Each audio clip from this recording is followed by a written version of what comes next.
Like if you found the video valuable. Adrian never believed in love letters. In an age of instant messages and video calls, the idea of writing on paper and waiting days, or weeks, for a reply felt ancient. But everything changed when he found an envelope wedged between the pages of a used book he bought at a dusty seaside shop. The handwriting was delicate, like the soft curves of waves on sand. To whoever finds this, know that you've touched a piece of my heart. I leave words here in the hope that somewhere, somehow, they reach the one meant to read them.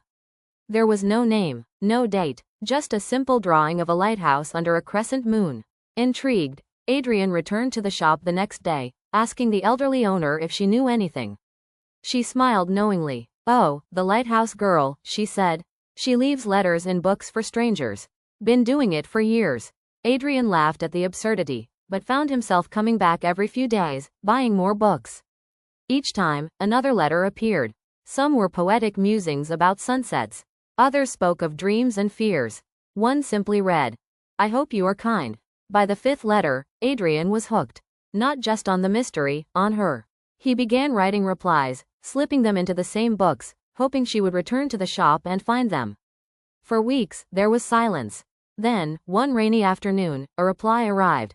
"I've read your words. They made me smile. You feel familiar somehow." The letters became conversations, about favorite places, regrets, the quiet beauty of ordinary days.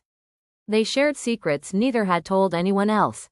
Adrian learned she lived near the lighthouse in the drawing, and her name was Alara.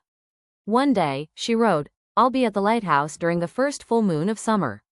If you wish to meet, come. If not, thank you for the words." The night of the full moon, Adrian stood on the windswept cliffs, heart pounding. The lighthouse beam swept across the ocean, painting silver on the waves. And then he saw her. She was leaning against the railing, a folded letter in her hands. The moment their eyes met, it was as if the weeks of paper and ink had already written this meeting into destiny. "I was afraid you wouldn't come," she said softly. "I was afraid you wouldn't be real," he replied. They talked until dawn, about everything and nothing, as though continuing the same conversation from their letters. When the sun rose, Adrian knew this wasn't the end of their story. The letters still continued afterward, not because they needed them, but because they wanted them. It was their way of holding on to the magic of how they began, two strangers who found each other in the margins of a book. And in a small shop by the sea, there's still a shelf of books with folded notes tucked inside, waiting for someone else to find their own horizon.